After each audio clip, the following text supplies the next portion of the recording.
Coming at you live from the KT Sunshine Garden Plex. This is a very tired KT Sunshine with plant medicine enthusiast Reverend Nadine Morsch, interfaith minister.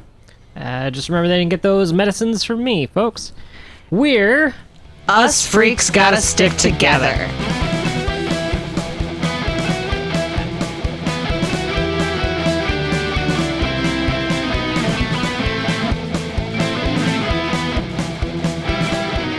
So we bombed Iran. Bomb, Iran. Oof. We made a song about it because we've been wanting to do this for 20 years. Yeah. And the media's trotting out all the usual suspects when it comes to all the old ghouls are coming out of their coffins. Yeah. It's all the same talking points that they used to get us into Iraq, of course. Yeah. Weapons of mass destruction. They hate our freedoms. They hate us. All that old bullshit. They hate America. Yeah. As someone whose radicalization process began in the wake of 9/11 and the invading Afghanistan and then invading Iraq. You got one war, you got to have another. Yeah. That's too many wars, America. Got to put some wars back. There was a ceasefire agreement with Iran and Israel, and that happened on June 24th. Is that still holding? At time of recording, maybe? It's really hard to say right now because there's a lot of conflicting news reports. I did hear on NPR, like Israel was like opening back up again, and there was like cafes and restaurants and shops open and stuff like that, so that things were like returning to normal. But that was a few days ago, and as we know, this era of news is very changeable and volatile, and when this comes out in a week, there's going to be a whole fresh hell of brand new headlines for us to riff on and react to. Yeah. I feel like we're not getting this out fast enough, but also the news is just happening so fast. I mean, we would have to record and it'd be out in the next 30 minutes to keep up with everything. Yeah, or at least the next day. And we're neurodivergent freaks that are having a hard enough time organizing ourselves to do this work. I'm so busy. I'm so busy all the time. I know. Yeah, it's for us, for our mental health, to process the news together. And with our 8 subscribers, got to start somewhere. Yeah. So it would be great if people didn't fall for the same stupid bullshit that got us into the last endless war. The last two endless wars. The last many endless wars. I'm sure they said the same things about Vietnam before. They were like, they hate America, and they, probably like all the same shit. Yeah. I don't know, because that was like 40 years before I was born. But Right. At some point, people have got to notice you're just using the same line over and over again. One would hope. So, interestingly, the mainstream media completely forgot about a bunch of really important stories from the last 2 to 3 weeks. War does that. It kind of makes you forget about all the other things that are going on that are very important in their own right. Yeah, so we'd like to bring it back to, let's say 2 to 3 weeks from time of recording, and that'll be another week or so, hopefully, from now that it is being released. We shall see. We have goals. We have goals and dreams. We have ambitions. So we wanted to talk about some of the major news headlines that the mainstream media seems really eager to forget about while trying to get us into another endless war. I'm surprised we haven't seen James Carville come out of his crypt. They always like to trot that guy around. He's the vote blue no matter who guy. Oh, yeah. Amongst so many other things. He was the guy who was Clinton's campaign advisor. Mm-hmm. Yeah, when you see him, you'll know. You'll know exactly what I'm talking about. Right. So here's something that the mainstream media is not talking about anymore. Donald Trump's birthday parade was a laughingstock. And it's so, like, rich kid stupid to be like, well, no one came to my birthday party, so I'm going to bomb someone. Emotionally, I've felt that way many times. But I didn't have the billions of dollars and the interest of the United States government to do it. Right. Yeah.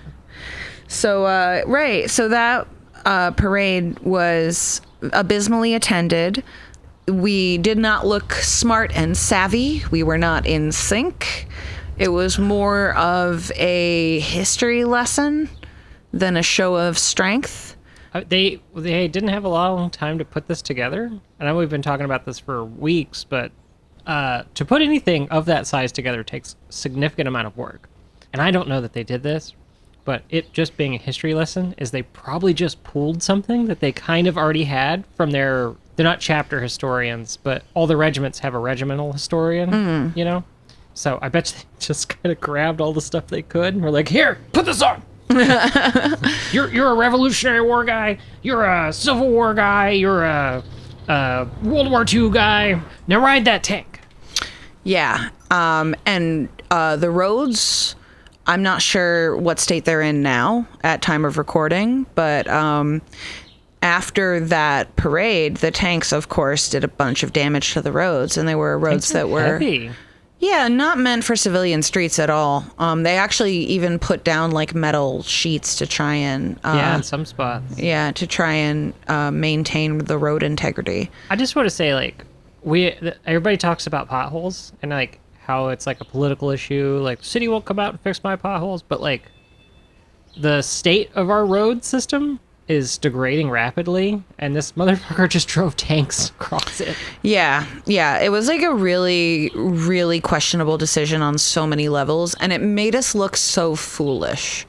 It was so poorly attended. It was so sloppy. The French are good at it because they do it every year for, I don't know, since like the Third Republic began or some shit like that. So, on the same day as that really sad little parade is the fact that that was the largest day of protests in the history of the United States of America. Yeah, okay, so I heard 10 mil at one point, but I think it might be overall around 5 mil? Yeah, I think the highest number I heard was like 12 mil. Yeah, that's still the biggest protest ever in our country. Yeah. And what's interesting about that is because a bunch of these policies have only had some time to take effect. Like, yes, there are, if you follow r/leopards ate my face, for the people who voted for the party of leopards eating faces, but podcast favorite subreddit. Didn't think it is our favorite subreddit. Didn't think leopards would eat my face, right? So, like, there are a lot of people that have been directly impacted by these policies that, like, have come out and said that they regret their vote. But that's just going to keep happening. Yeah.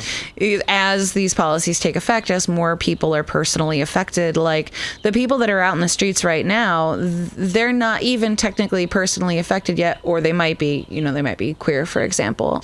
But these are the people that are like being proactive, that are like taking a stand before it gets personally extremely bad for them. Oh, yeah. Well, it's about to get personal for everybody. Yeah. The media also stopped talking about the assassinations in Minnesota. Yeah, okay. That seems like a thing we should talk about. I saw it on the news briefly. Like, they really did not want to talk about it.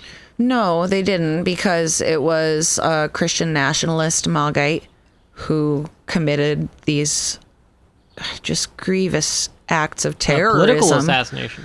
Right. It's terrorism. And they would call it that if we did it. Right. Yeah. I was watching Shock Doctrine the other night, and one of the video clips from Iraq was someone saying, like, America's the terrorists. Like, you're dropping bombs on us. You're rounding up young men and torturing them. You're killing elderly people and children. Like, what does that make you if not a terrorist? So the facts of this case are that on June 14th, 2025, Minnesota State Representative Melissa Hortman was assassinated in a shooting at her home in Brooklyn Park, Minnesota. Hortman, the leader of the State House Democratic Caucus, was killed alongside her husband, Mark, and their golden retriever. Who kills a dog? A real sicko. The alleged assassin is a Maagite, Christian nationalist type person, which is a big part of why this story has disappeared and is being suppressed.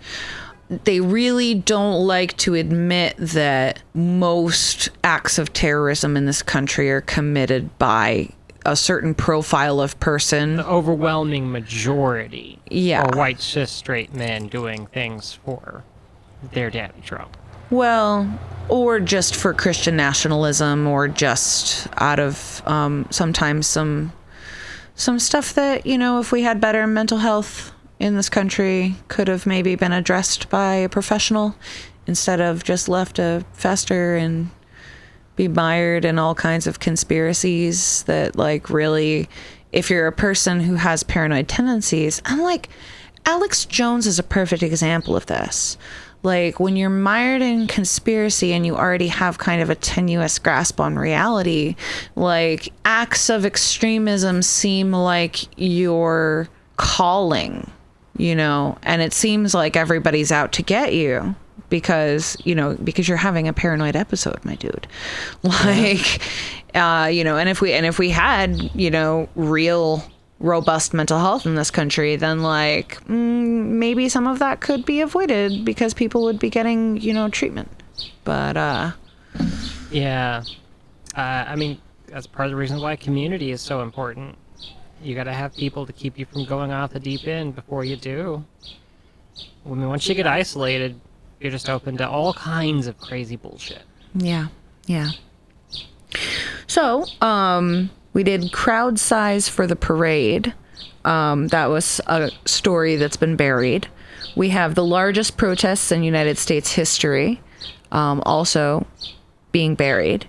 The assassination in Minnesota, buried.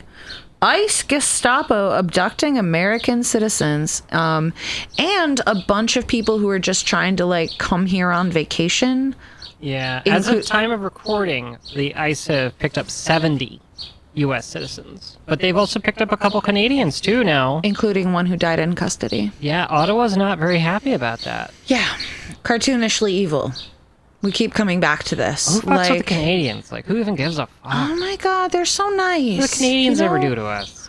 For real, except, like, support the U.S. through all... I mean, like, the U.S. is such a toxic wasteland.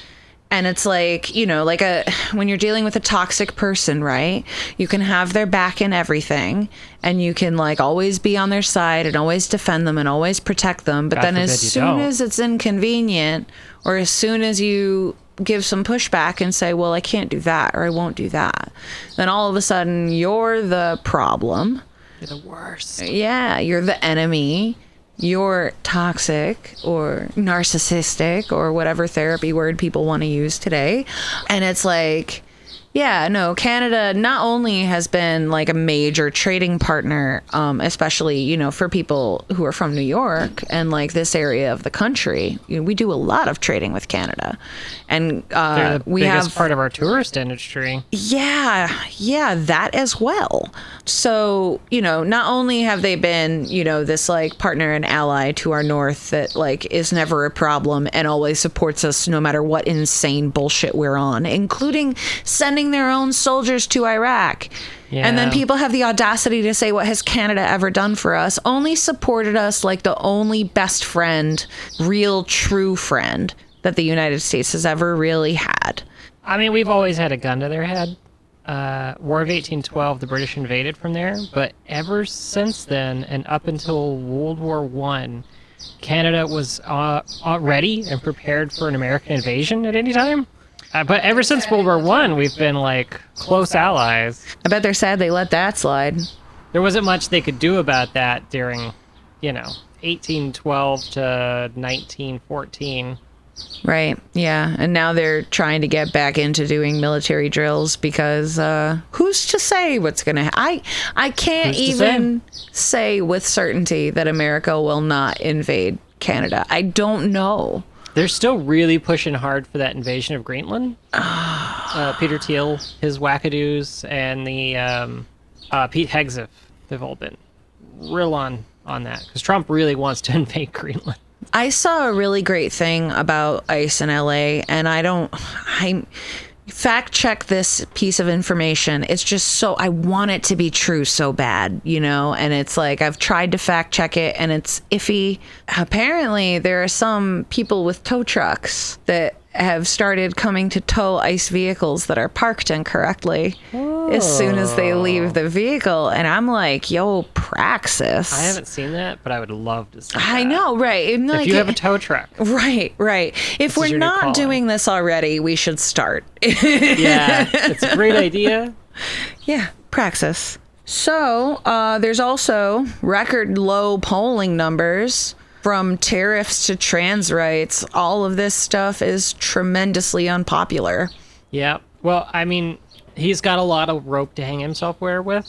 For the last 40-something years, the approval rate of both the presidency and Congress, like together, the approval rating of our government has been really low. And, I mean, they did a bunch of studies, 10 years ago about the effectiveness of what people want Congress to do versus what Congress actually does, or the presidency, and there's virtually no overlap. They do what they want to do, and what we want is never taken into consideration. Yeah, I mean, that's one of the reasons that, like, you have common sense stuff that just can't get passed, like universal... Like gun laws they're never going to do anything about that. In particular, universal health care has something like 80% of Americans behind it that, you know, are fed up with being brutalized by the American healthcare system and ignored and shut out of treatment. As long as the Republicans and the Democrats are in charge, those things are not getting done. They're not going to get done.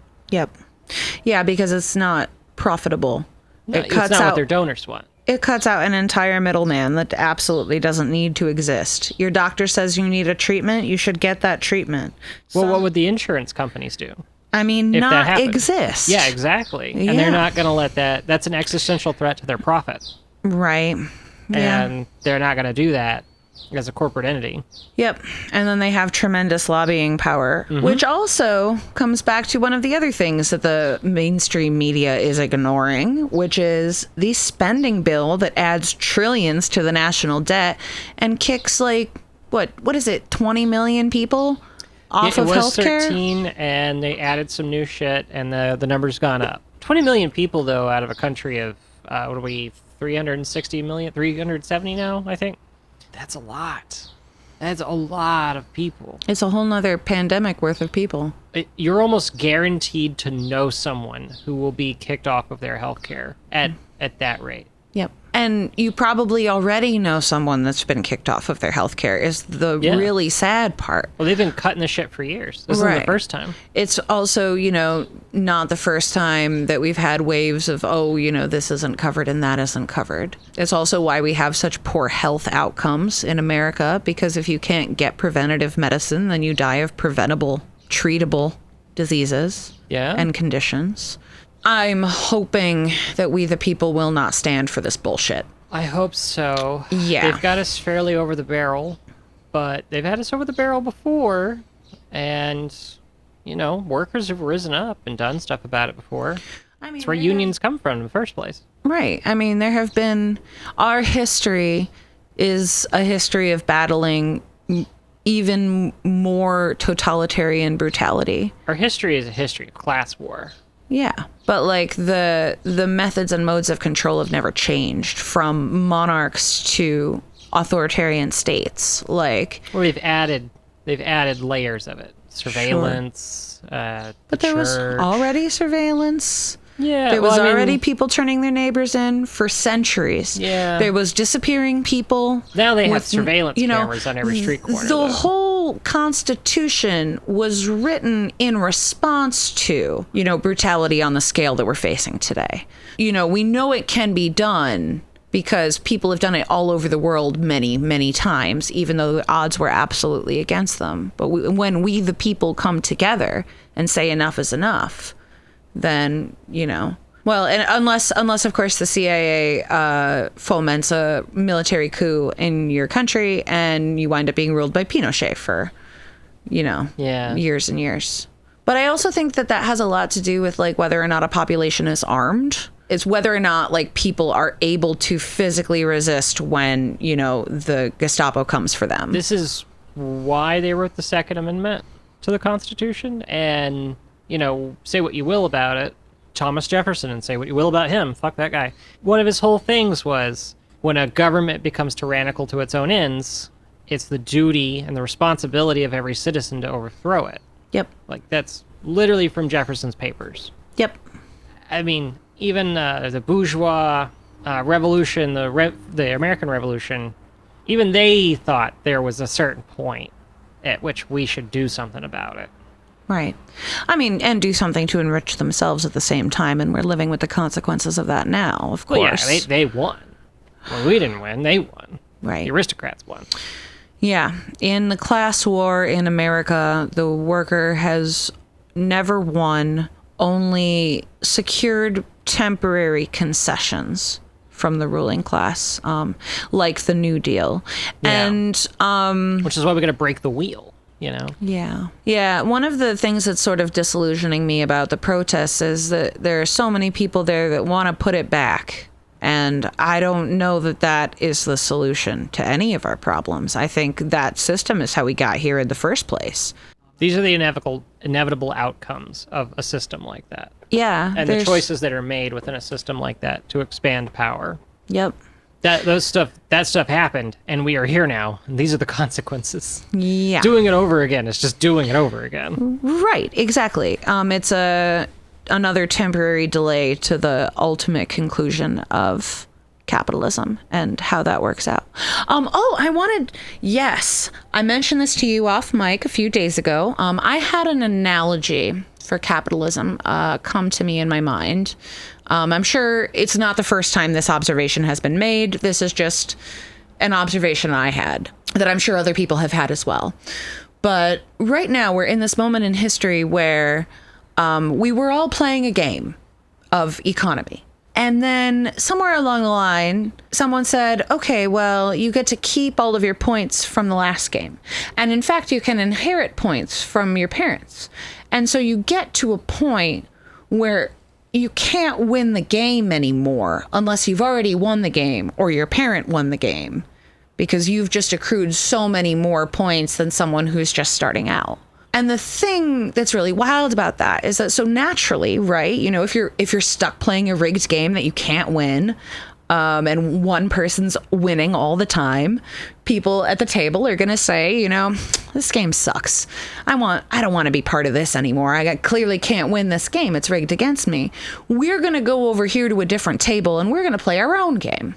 And almost every time that's happened, in Chile, in Iran, in multiple different places across the globe where a socialist president has been elected from a grassroots movement with policies about South America, nationalizing the resources of that country.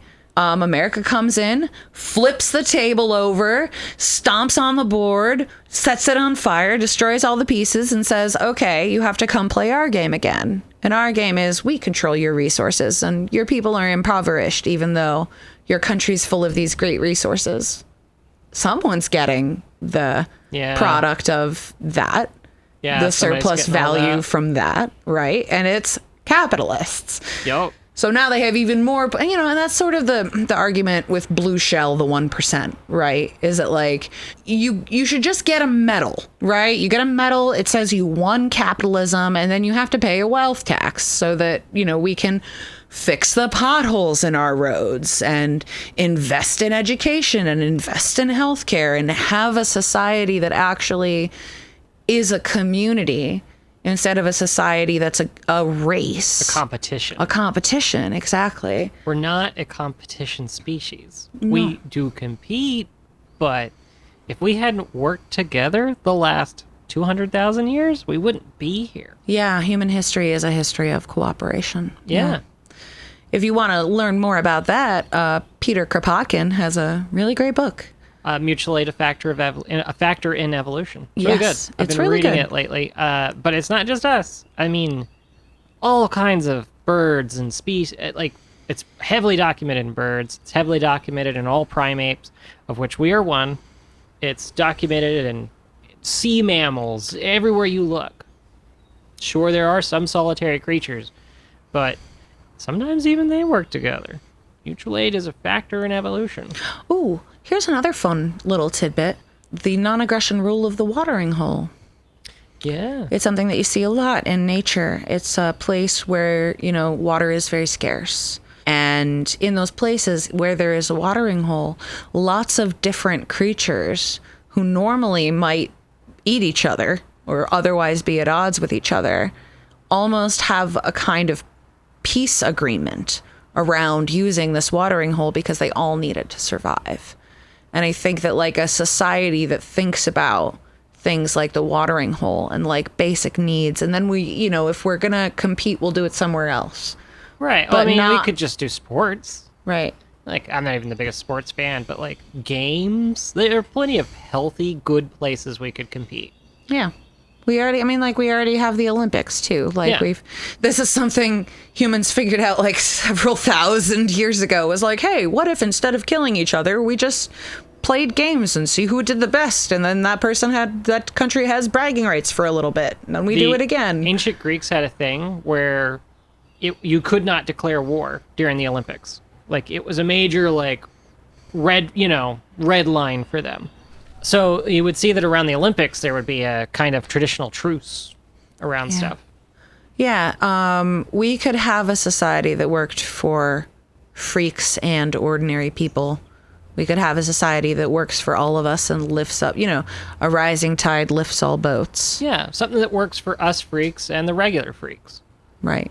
Because you're freaks too. We're all freaks. Freaks all the way down, baby. We've never seen a sane human being. We're all pretty traumatized. Yeah, and the system just traumatizes us more, and I think that expecting a bunch of traumatized people to act rationally and do things that are in their best interest is a pipe dream. I don't think that we should expect people to do that, which is why we shouldn't put people in power who we think are going to do that. Even the rich people are fucking traumatized by the system. I could have stopped you at we shouldn't put people in power. Yes, done. Nobody Definitely. for president. Nobody for president. But if you think that people are in power for a reason, which there are people who out there do, I don't think that. The people you were putting in power aren't in their right mind. Because none of us are in our right mind. Right. And in addition to that, power degrades your reasoning capacities. Yeah. That's actually been studied. Like we know this. There's a lot of sociology. Yeah, we know that the more power you have, the more sociopathic you become, and it's really obvious if you just look at the world stage and like who are the most powerful people and like do they seem stable and healthy. Does Trump seem stable and healthy? Because he's the most powerful man in the world, air quotes, TM. I mean, but does fucking Macron seem stable? His life is, from what I understand, his personal life is kind of bonkers.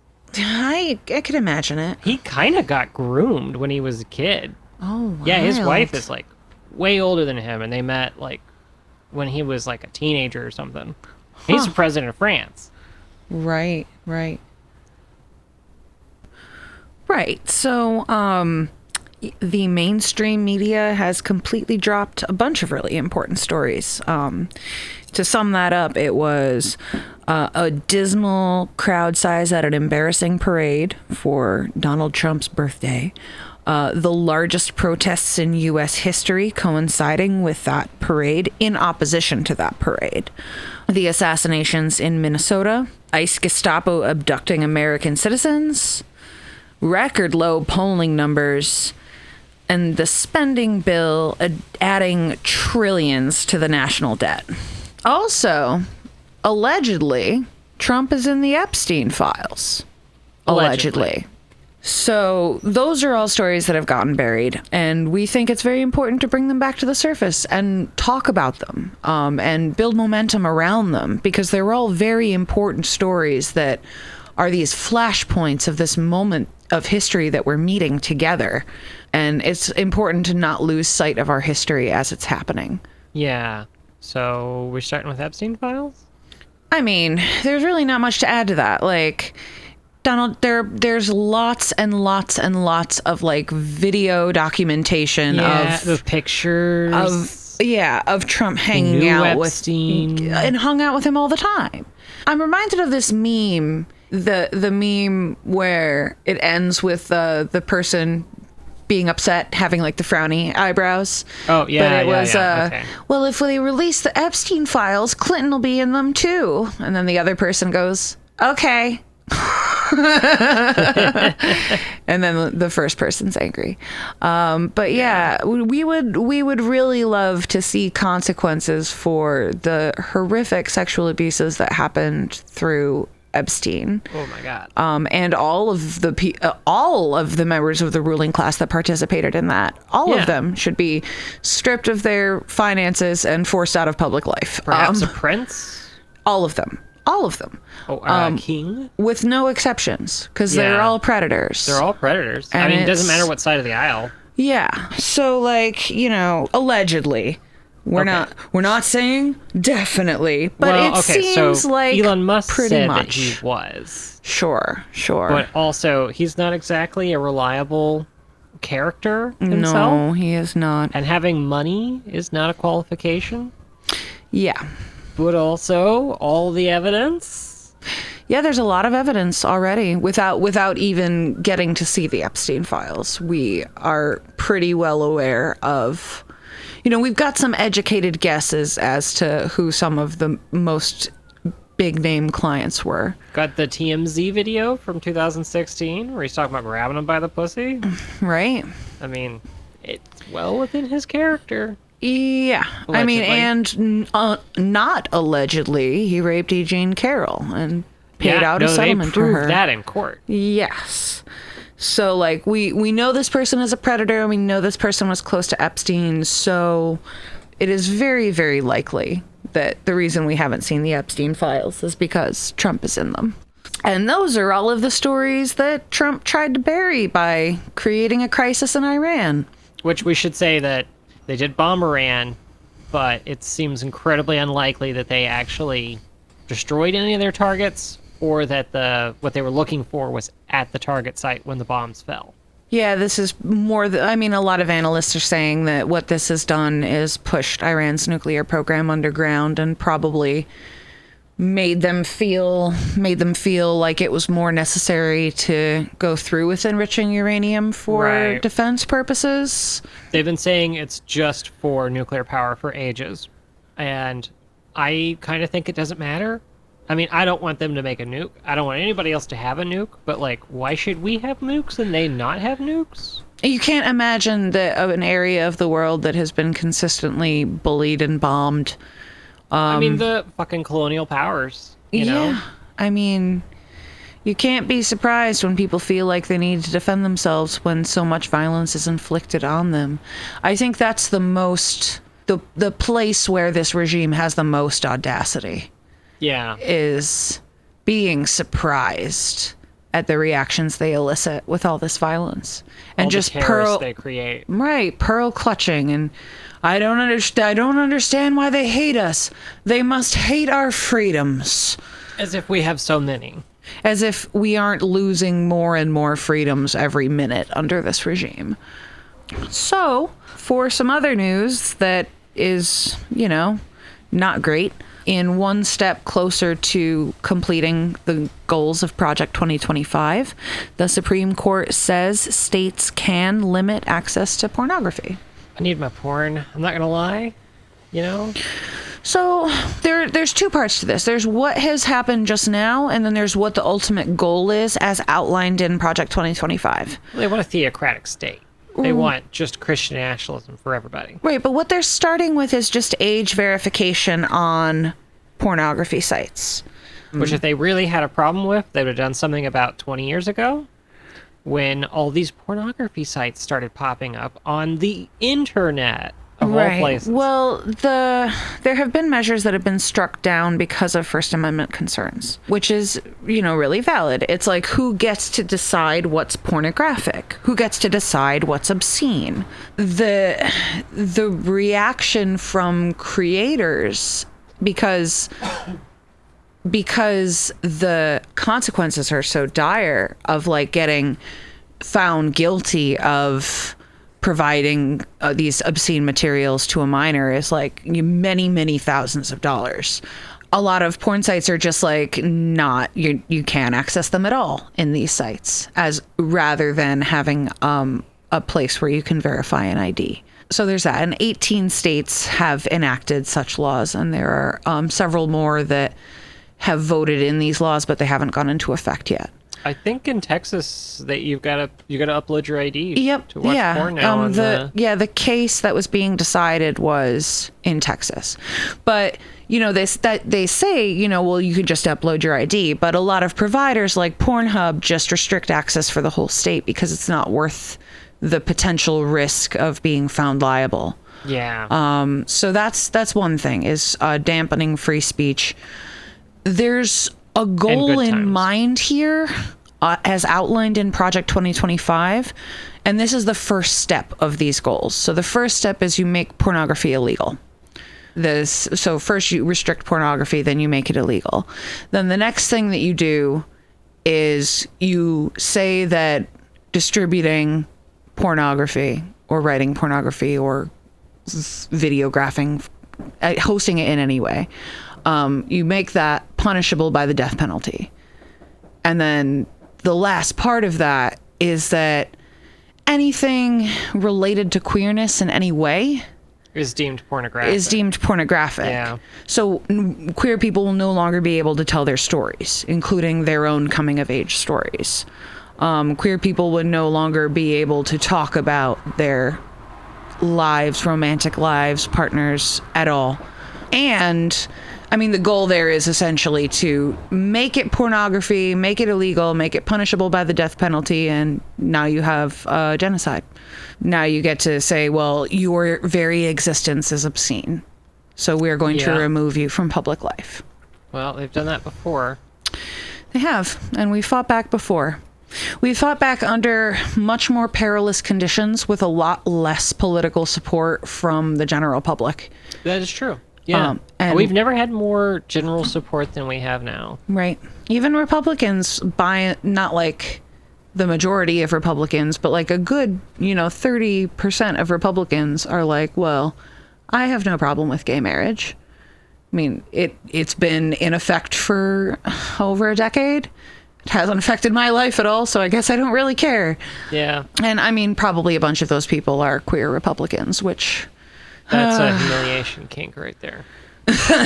We're not kink shaming. No, I'm not kink shaming. We're kink asking why. Kink asking why. So yeah, so that's really, on its face, it seems like really, common sense. Like, sure, you don't want children accessing Pornhub through their phone, which they can right now. Most underage people have phones. Most people probably get their first phone around like 9 or 10 or something like that. It's too young. I mean, in a world where you can have immediate access to anyone because they have a device on their person, I'm sure parents feel a lot safer.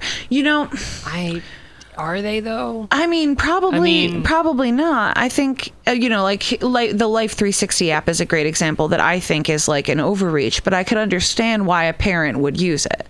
Yeah, I could understand why a parent would want to know where their kids are at all times, but I don't know, bugging your kid's phone and right, but is that tracking healthy? Them? That's not healthy. What kind of love are you teaching them? Right. Right. Like, well, you're teaching people to grow up in a totalitarian world. Yeah. Right. I'm spying on you because I love you. Yeah. I need to know where you are at all times because what if something happens to you? You've got nothing to hide. Right. Yeah. By the way, if Life 360 had existed when I was a teenager, I would have been grounded for the rest of my life. I would still be grounded right now. Okay, but to a certain degree, children need to rebel and do their own thing. Yeah. They need to assert their own identity. Yep. And if we create a world where they can't do anything they want to do, they can't rebel at all, they can't break any rules, then what are we're not teaching them to be individuals. No, we're teaching them to be cogs in the machine of an authoritarian state. Exactly. I mean, that's the goal here. I thought getting a cell phone for ages. I mean, I'm like 36, so like I'm an old lady, but like it took them years to force a cell phone on me. No, because I knew it was going to be electronic leash as soon as I got it. See, for me, it was freedom. Because, okay, so for the youngins who don't know, when I was growing up in the 90s, you couldn't really have a guaranteed private conversation, even on a home phone, because usually there was more than one phone in the house and they all connected to the same phone line. Yeah. So I got very good at listening for that click of my mother picking up one of the other phones in the house and listening in on my conversation. So a cell phone was the first time that I could have truly private conversations in text and in voice with people. I just assume that everything's being read, so I only talk to people in person. My parents know how computers work. You know, but I want to have a private chat room. Nobody's ever going to see that shit. No. You gotta live like you always being watched. But like that's not a world we want to make. Right. You don't want to live that way. Yeah, we'd rather not. I gotta say, I feel like I've relaxed quite a bit since New York ended prohibition. You know, there was a time where I feel like I was always looking over my shoulder as a plant medicine enthusiast, which also the hubris of that, like as an interfaith minister who has so much reverence for this natural world, the idea that human beings think that they can outlaw things that just grow out of the ground is mind-boggling to me. That's fucking hubris. How are you going to stop that? Wow. You're like, no, nature's wrong. Yeah. God, if you believe in them, him, her, is wrong. So we're going to outlaw this thing that literally just grows in the ground naturally. Like, the absolute hubris of it just chafes me. Well, you deny people stuff that works for them too. Like, right. Like we have a what 20,000 year long relationship with this plant, and you're just gonna be like, nope, can't do that anymore. That's illegal. Yeah. People think, you put a law on it and it fixes a problem, but really, as anarchists, we know that when you put a law on something, all you've done is create new criminals who are the people that you targeted by making something illegal. Right. And in our country in particular, if you are incarcerated, you are used as slave labor, including slave firefighters, risking their lives. Yeah, risking their lives to try and keep communities safe from fires, to get paid. Literally risking their lives. I mean, they're always risking their lives. But did you see the story in Idaho right now? This is a developing story, so there's not a lot of details yet. But there is somebody who is sniping the firefighters on the side of a mountain in Idaho. That happened in my hometown, too. Ooh. Like maybe a little over a decade ago. Jeez, don't shoot firefighters? Yeah, no, someone lit a house on fire and then killed all the first responders that showed up to the scene. It was really messed up. How do you grapple with a society where things like that happen? Where people are so alienated and so isolated and so sick and receive so little help or support that... I think some people are so angry about all of that they just want to watch the world burn. Yeah, Joker style. This guy's got a huge forest fire going. He's shooting the people trying to put it out. Maybe if society has left behind people so far, then they've got nothing left to lose. Right. And whose fault is that? Yeah. And what are we going to do about that? How do we build a society that doesn't leave people so far behind that they shoot up a grocery store or kill a bunch of firemen or first responders because they literally want to watch the world burn? Best case scenario, we fix our act, we start setting things right. Best case scenario, the world's still going to be fucked up for a long time. Right, because of what we've done already. And there are going to be people who are still affected by that. But we're not even looking at the best case scenario right now. No, we're looking at like 10 degrees of warming, maybe 5 degrees of warming.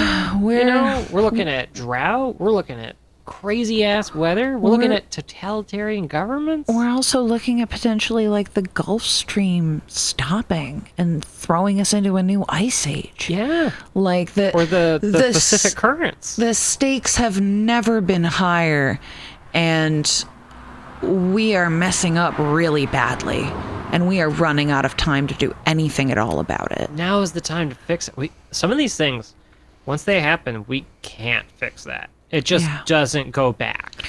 Yeah. It's like when a species is extinct. Mm-hmm. They don't come back. Oh. I know they got this fancy cloning thing, but that's not actually how that shit works. Mm-hmm. Those species are gone. Yeah. Moving on, alligator Alcatraz. That's literally what the administration's calling it. How do you parody that? I mean, that's already fucking insane. We've been saying alligator Auschwitz because it's a detention center for migrants, which I don't know. You've seen them, how they're being treated right now. What do you think they're going to do? They're really proud of this. It's a landing strip in the middle of the Everglades. It's literally a camp. It's not a bunch of buildings. There are some buildings there, but people are going to be living in tents in the middle of the Florida Everglades, a place just covered in mosquitoes, pythons, fucking alligators. Invasive pythons, yeah. Yeah, the pythons are invasive. They're not a Florida thing originally. Sometimes they eat alligators. Like, it's crazy. Yeah. Homeland Security released an image of alligators with ice hats on. How do you parody that? How is the Onion still functioning? Crazy. Like, we are living in a parody of the most extreme things you could think of. They put a little hat on the gators. Oh, that's fucking wild. Yeah, because so if you've missed this story, it's because the alligators and pythons will quote unquote do the agents some favors. Meaning just as likely to kill the agents. I mean, but think like somebody's not going to walk out and take a piss in the woods sometime? Sure. On guard duty? I mean, one can hope that at least one ICE agent will suffer consequences that they intended for immigrants. But what they're saying, like, really think about it for a second. So if you're unclear, right, due process and a fair trial is guaranteed to every single person in this country, whether you're here with your paperwork or not. Yeah, citizens or not. Citizens or not, everyone's entitled to due process, right? So the police aren't supposed to kill people at all. You're supposed to be punished through the judicial system. Right, well, if you kill somebody in your custody before all that jazz, you've just killed an innocent person because you are innocent until proven guilty. Yes, exactly.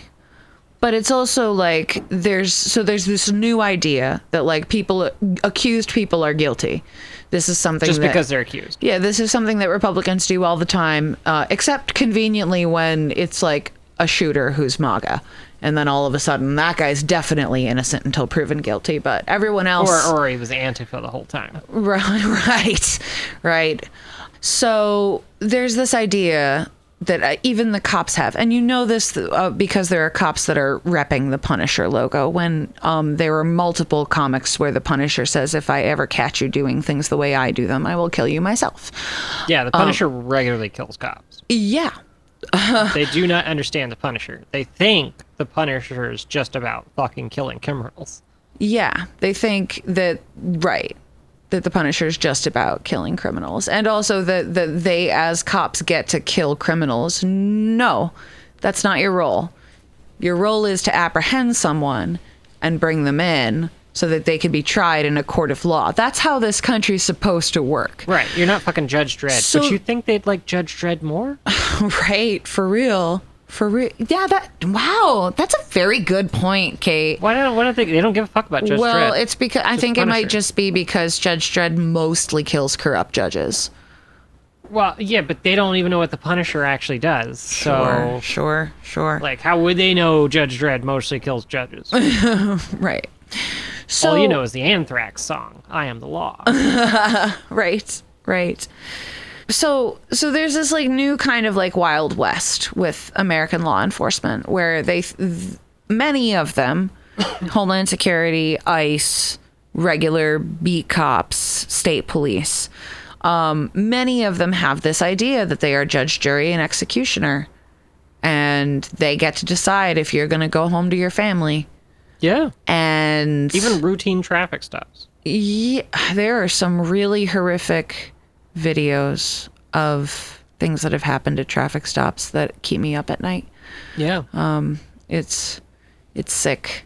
And the fact that no one gets held accountable, or like in the very rare situation where George Floyd's murderer gets held accountable, which he may be getting a pardon. Of course. Yeah. Why wouldn't that be the case with this? It's been floated. We'll see. We'd say it was clown shoes, but clowns don't deserve the comparison. Clowns are lovely. Yeah, this regime is disgusting.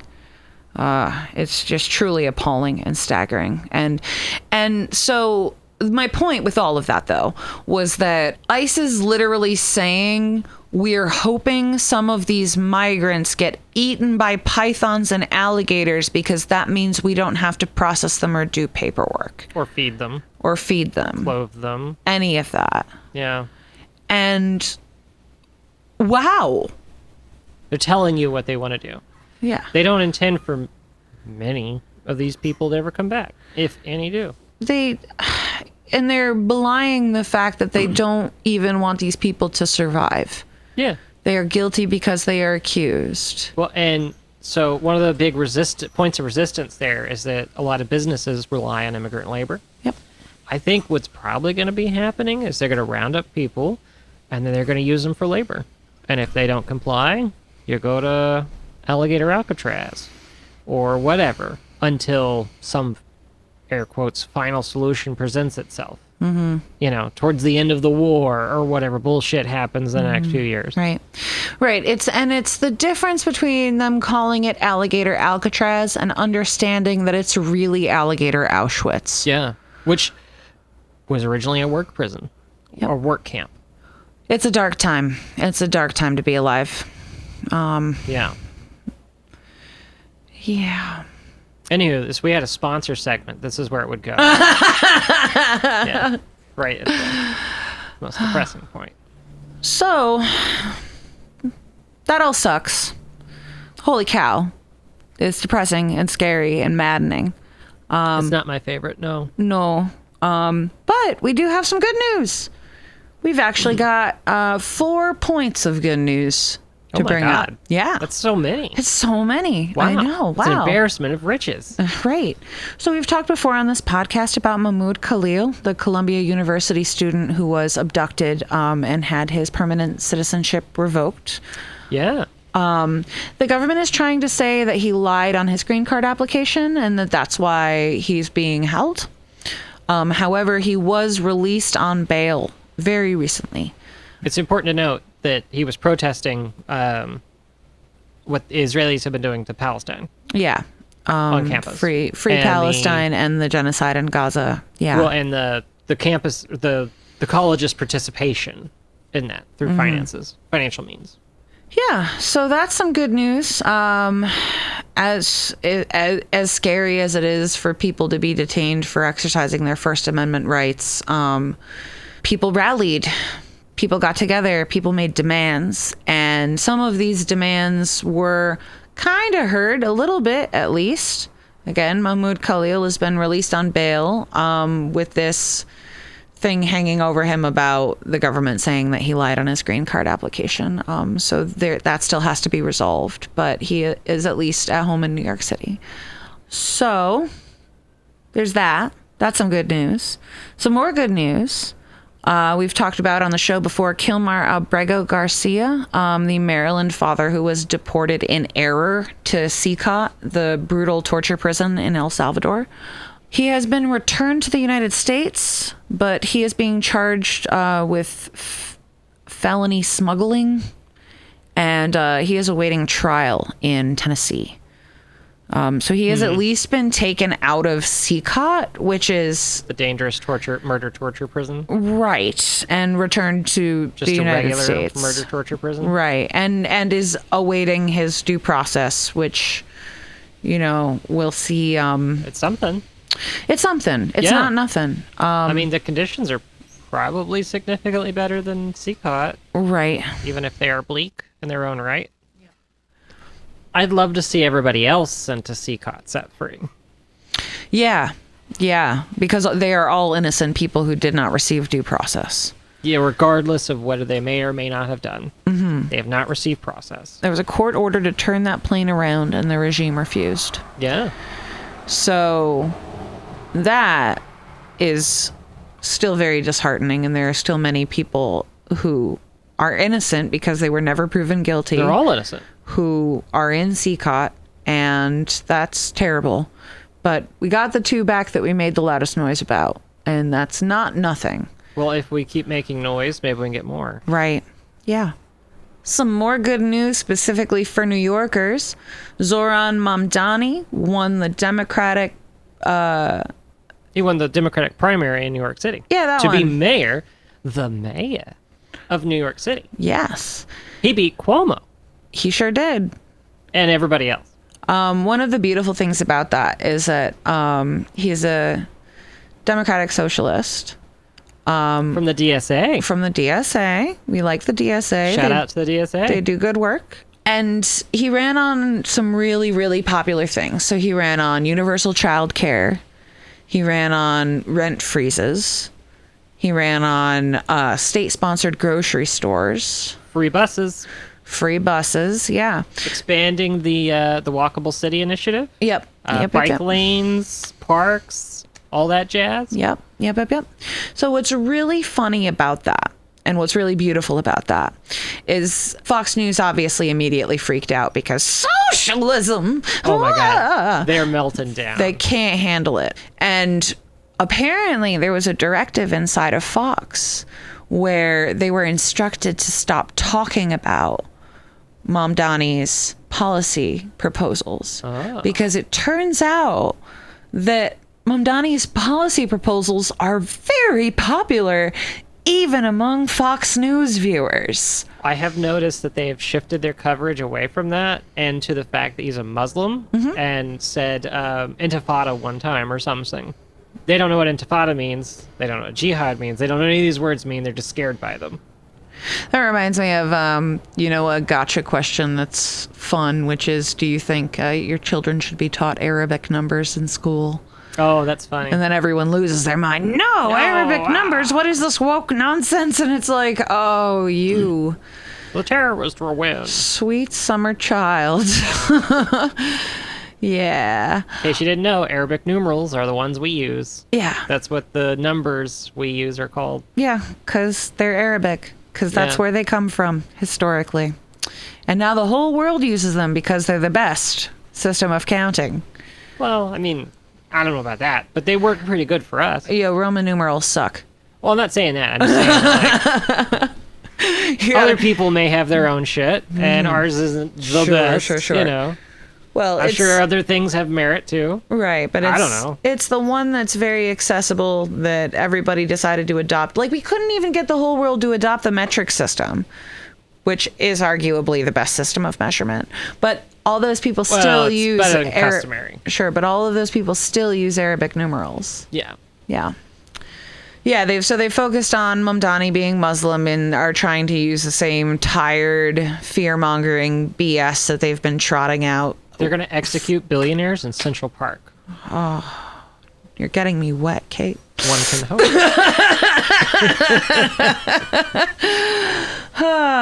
And other crazy things they think us socialists will do. I mean, if I had the chance. I mean, you know? Yeah, you know.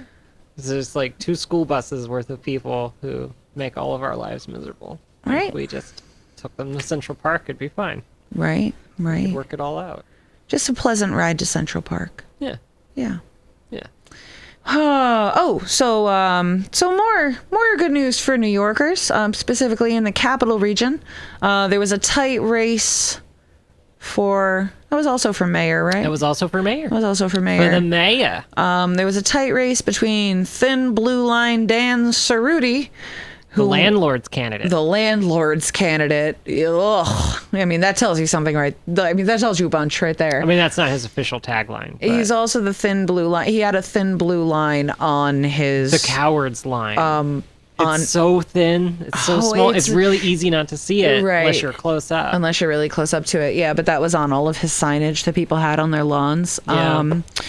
So Dorsey won instead of Dan Cerruti, and the people rejoiced. Yay! She's fine, I guess. I mean, she's not Dan Cerruti. Not Dan Cerruti, who wanted to put more beat cops on the street, as if that's going to solve the problems we have. They can't even hire cops. They've been struggling to hire cops here in the city. Mm-hmm. They can't hire cops. That's funny. It's great. That's good.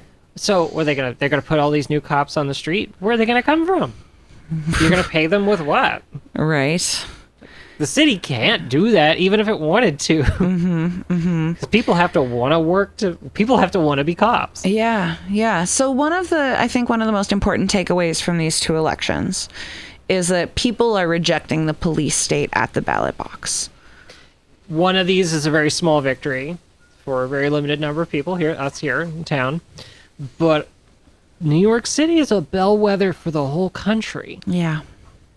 And it's a thing we always saw in Texas is if they can win up there, and we point to New York, then eventually we could win down here. You know? Right. Like everything from fashion to finance makes its way out of New York City and spreads across the rest of the country. And really the rest of the world. New York City has always been a major hub of everything important that's going on in the world at the time. So commerce, finance. Yeah, so it makes sense to see the people of New York City rallying behind someone who has like real world solutions to people's real world material problems.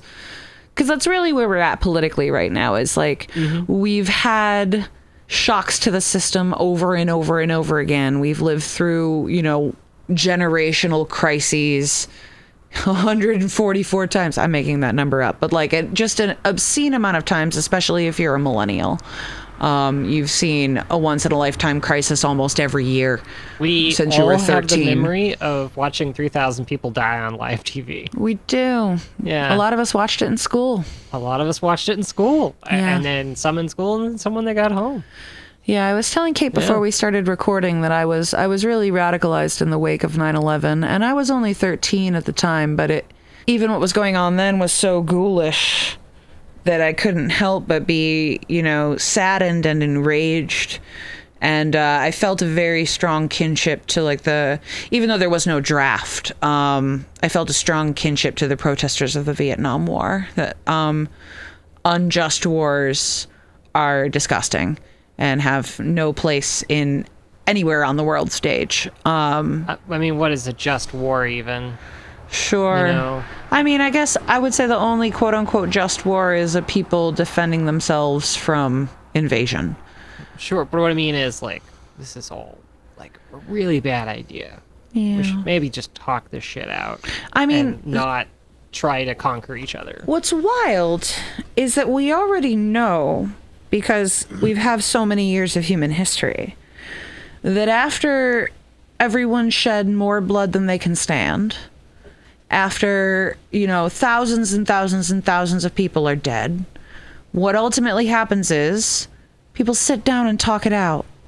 And that's always the ultimate result of any war, is that in the end, you have peace talks. Yeah. And it's wild to me that so much workers' blood needs to be spilled before we get done. We could just skip the war and get to the peace talks, because we know we're going to end there anyway. Yeah, we know people are going to suffer to get there. Right. Why not just skip that bit? Right, we could save lots of human lives and skip that bit. But alas. Well, some people think that they're stronger than others, and they're going to use that strength. And they'll get to the peace talks eventually, but they think they'll have the upper hand when they get there. Yeah, some macho bullshit. This is why power is so dangerous. Yeah. Nobody for president. Yeah. Nobody is the perfect candidate because nobody is incorruptible. Nobody's incorruptible. In fact, nobody's in Washington right now working for you. Yeah. Check out our campaign, Nobody for President. 2025, 2026, and 2020 forever. Yep. And in eras long since past, people had this campaign, and it was satire. Nobody for President. To extol the virtues of nobody. But what's different about our campaign is we mean it. Nobody for president. What we've proven, what history and this regime have proven, is nobody can handle that amount of power, and we should probably rule by committee from now on. Yeah. Some kind of, we'll sit down and talk it out, and everybody has their say. Yeah. I mean, in the system that we have for state government, if it were expanded to be more collectivized instead of its own hierarchy. Well, you'd need to get rid of the Senate, because every state has a bicameral legislature. Mm-hmm. So just like the federal, you've got the House and the Senate. And the Senate just always works for rich people. Mm-hmm. That's just how Senates work. That's kind of why they're there. They're there technically to represent the interest of the state, but also the interest of the state is not your interest. That is never going to be in your interest. It's true. But you'd need to like radically expand the House. And I don't know. There have been people who've talked about how American socialism and American anarchy would work. And I don't know that we necessarily need to lend how we think it should work. But as long as people get to opt into shit. Right, yeah. And have their say and have food and housing and all the shit they need. A consensual society. Figure out the rest. Yeah. Yeah, you start with a consensual society and then you go from there. The most freedom, and then only curtailing freedom once it, really needs to be. Well, when it infringes on someone else's freedom. That's where your freedom ends where someone else's freedom begins. Or it's become so detrimental to the community that it's impacting people's livelihoods and freedom and life. Yeah. Well, that's what I would say. I mean, yeah, like corporations do all the time. Well, right. I mean, they would take that your freedom ends where it hurts other people, but they would take that to say that they could dump in the environment. Right? But that hurts other people. Exactly. Right. So freedom can only be curtailed when it's onerous. Mm-hmm. Yep. So that was kind of nice. Some decent things happened. Yeah, go us. We're seeing a lot of pushback. Go New York. We're seeing people rally behind important flashpoint moments. We're seeing more protests planned for the future, including the 4th of July and another date in July, the 14th maybe. I don't know. Look that up yourself. Yeah. Another day in July 4th and then also another day in July. There should be some pretty big protests. It would be really cool if they were the same size as the No Kings protests, but like... We'll see. We'll see. Maybe they will. I do feel like the No Kings protest was a particularly potent rallying point because it was also in opposition to the parade that was happening. Yeah. And I think a lot of people came out to that to be part of that moment in history of saying like, no, the military parade isn't who we are. Who we are these, thousands and thousands of rallies happening all over the country, all throughout the day in response to the big, beautiful birthday parade. It was so sad to watch. It was another one of those moments where I almost felt bad. Oh no, it's good to watch. It's fun to watch him stew. It's like Schadenfreude. I've earned a little bit of Schadenfreude, and also, what can I possibly do to this man that he himself hasn't already done? Right. So as a powerless individual, I could just take a little Schadenfreude. A shot of Schadenfreude. Just Schadenfreude, the lime chaser. Yeah. Yeah, it was good. It was good. I do really think that part of why he bombed Iran was because he was upset that no one came to his birthday party. Maybe. Who's to say if that's accurate? It just feels right for the rest of this bullshit. He came home from, it was a NATO summit, And he said, I've got a really big surprise. I'm going to do a thing, and they don't know what I'm doing. Because he was all upset at them for, I guess, talking down to him at the NATO summit. Mm-hmm. We can only guess that Netanyahu got into his ear about the Iran thing, because it wasn't a problem. They weren't saying anything about it then. That was like 2 weeks ago. And now, just how fast that went. Yeah.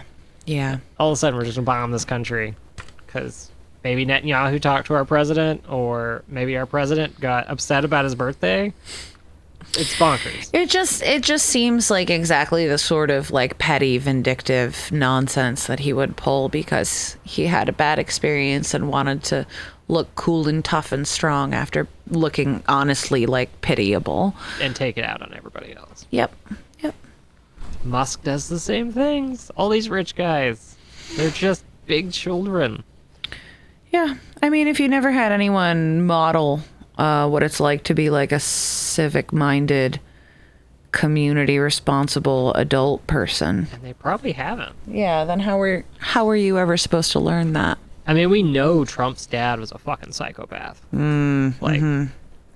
was famous for being a slumlord. Yep. That's where he made a lot of his money. He sure was.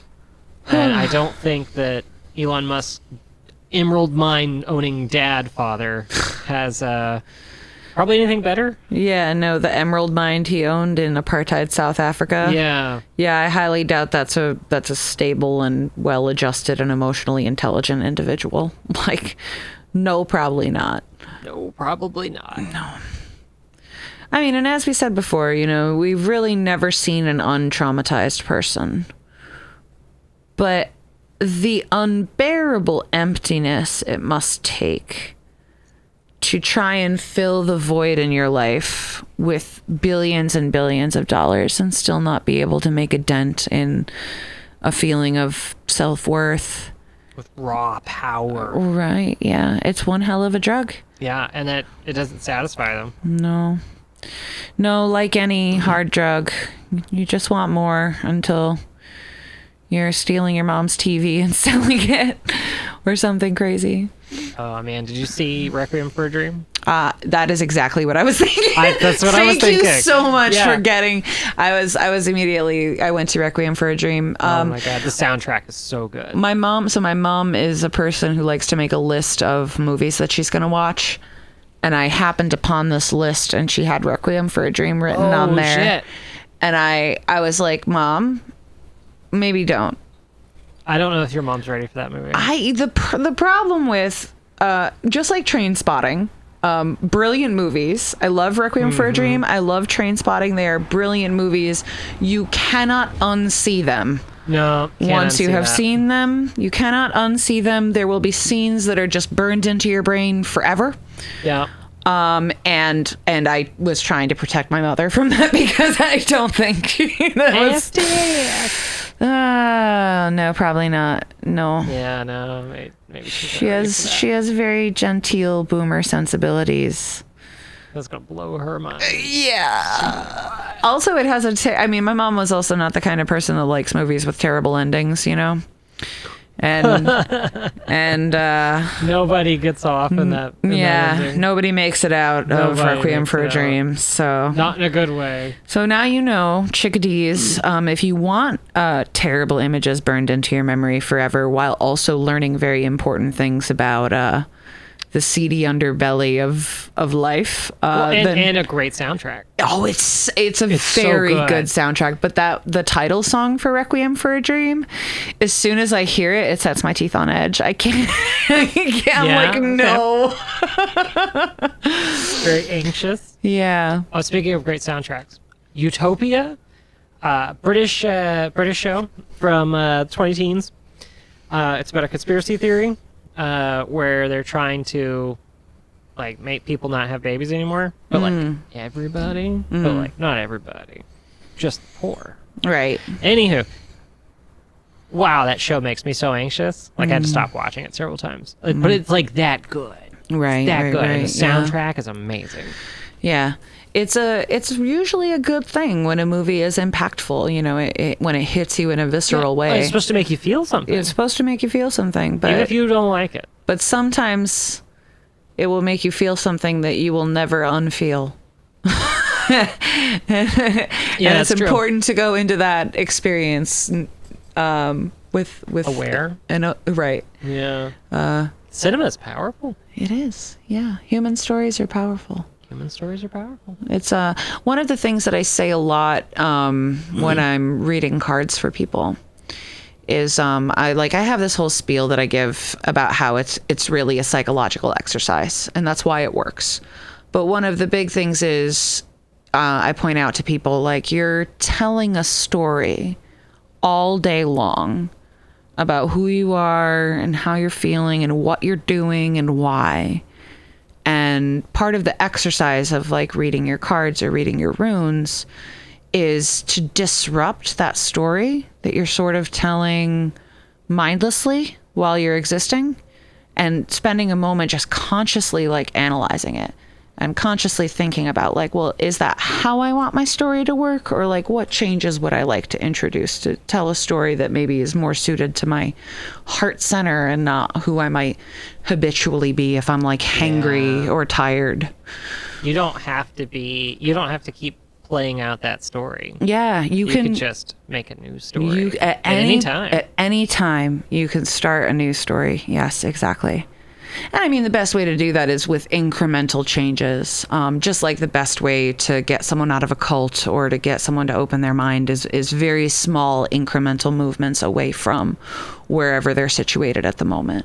But the important part of that is that narrative is something that is not outside of your control, although often it is sort of overlooked, unconscious, more rote, and more memory. You know what I mean? And that's part of why people find themselves like replaying certain stories, is there's like the sense of familiarity that makes us feel more comfortable than something that might be novel and even better, but not as familiar.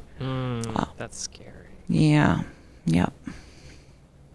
Well, we talked about a bunch of stuff. Yeah, we talked for a while. Hopefully you're not bored of us. Well, our 8 subscribers are not bored of us yet. Please, 8. I don't know who they are. I mean, surely some of them are people we know. Probably got to be most of them. I think they're right? all people we know, but okay. I don't know which people. But I don't know which people. I know. If we knew, we could just make a podcast just for them. You know? I think there's already enough variance with the 8 that we would have to cover everything we're already covering anyway. Well, right, but then we could like say their names. And I just love the idea. Talk about how great they are, so they can contribute to a Patreon or something. We're almost there. We'll have Patreon coming soon, dear listeners. We're gonna have more native viewers.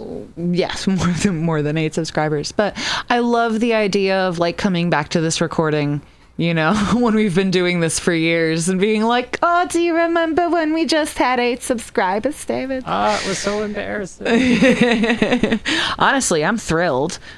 It is 8 more than I was expecting. This podcast is mostly a psychological exercise for KT Sunshine and I to stay informed without losing all of our hair and all of our teeth from stress. Yeah.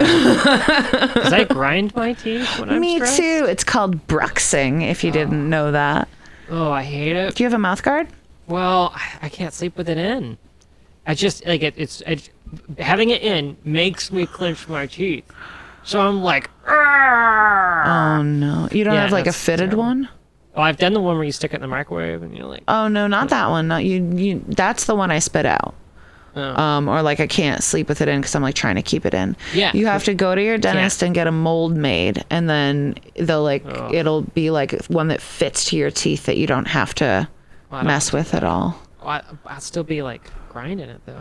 I mean, yeah. I mean, you know what? When we get off this call, I'm going to show you mine because it's hilarious. You could see the grooves where my top teeth have been wearing away. Oh. But that's not happening to my back teeth. You need a mouth guard, KT. Oh, I guess. I probably And need a you at sleep home, apnea if you machine, too. Brooks, because a lot of people grind their teeth now. Actually, my dentist told me that she's seen like a 200% increase in people that grind their teeth since the pandemic started.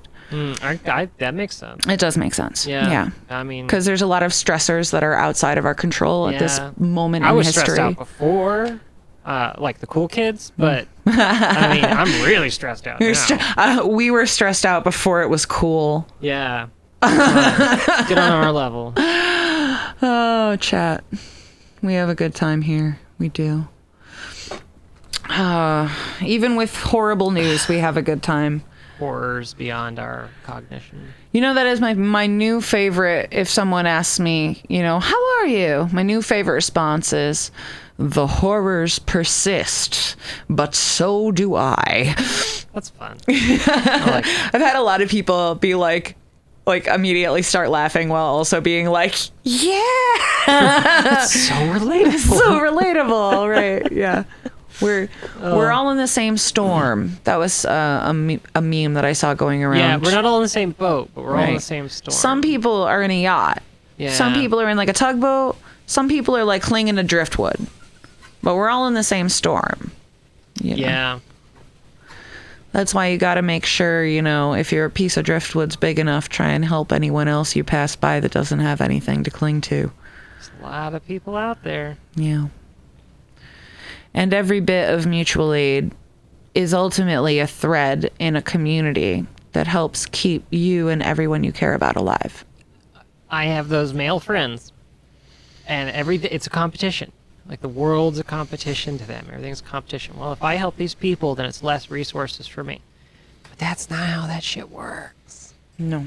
I mean, more people have more ability and more capacity to grow new resources, to find new resources, to better utilize the ones you have.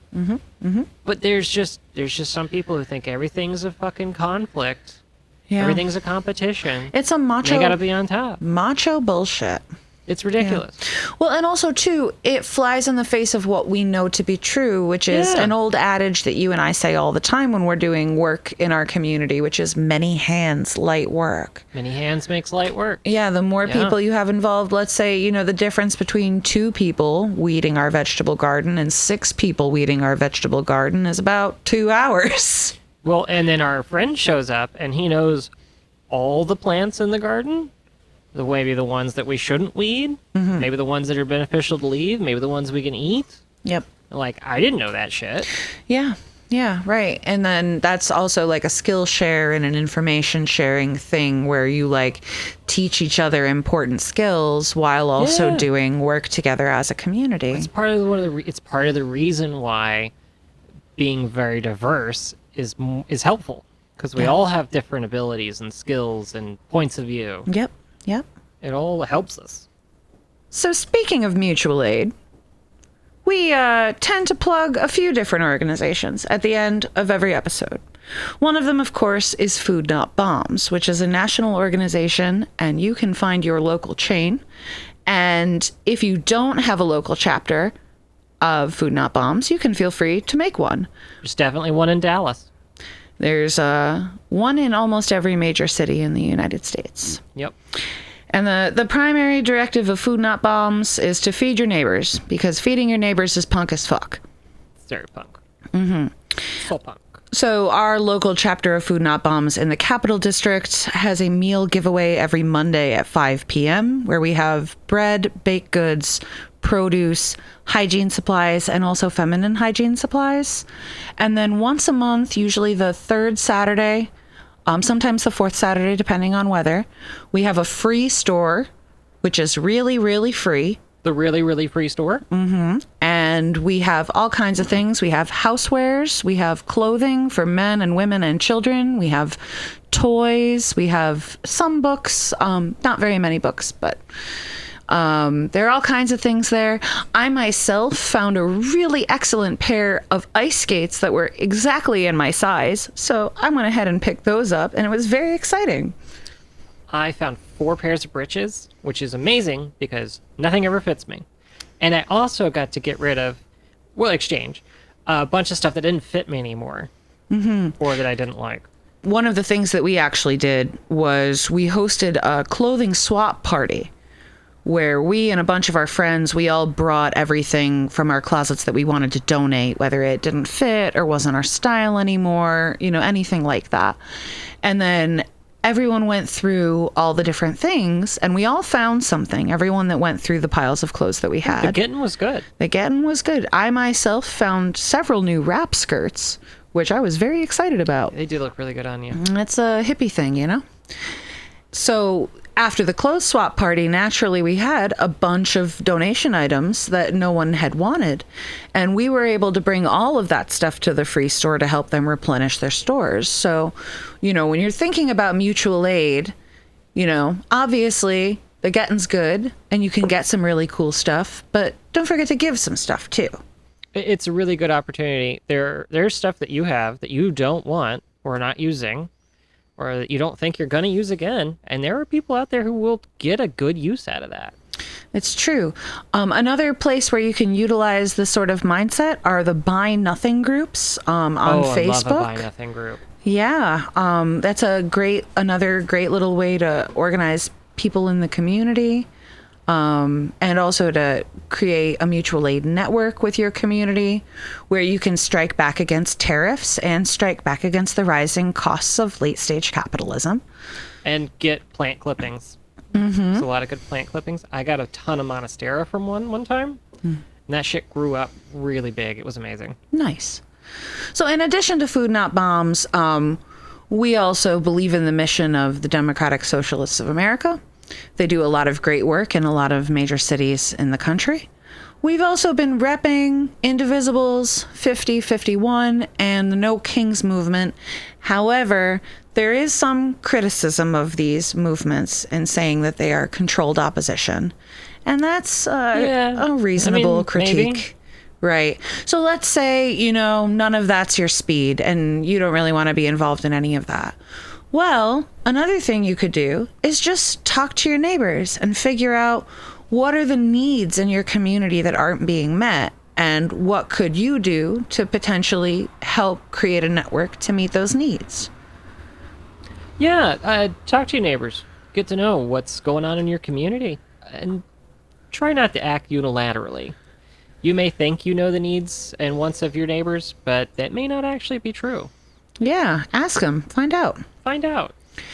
And, learning the limitations and skills of your neighbors is really great. You can also pick up new knowledge. You can pick up new skills. Yeah. It's not just your neighbors, too. Talk to your friend groups. I bet you've got friends who want to do things. It's true. Yeah. Any starting point that really fires you up, that makes you feel connected, is a great starting point and could potentially be something world-changing for your community. Anything that disrupts the systems and puts your community first, yeah. So, those are all our plugs. Get involved if you can, if you have the spoons. And, if you don't right now, maybe you're just not in a place where you can do that yet.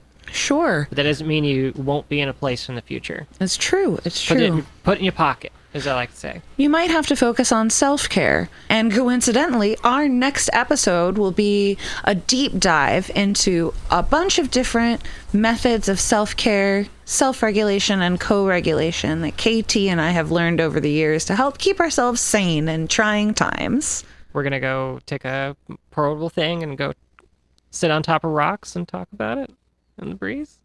Yeah. The rocks and the breeze. Yeah. Where we all long to bees. Well, folks, this has been plant medicine enthusiast Reverend Nadine Morsch, interfaith minister. And cosmic gardener, KT Sunshine. And remember, us freaks gotta stick together.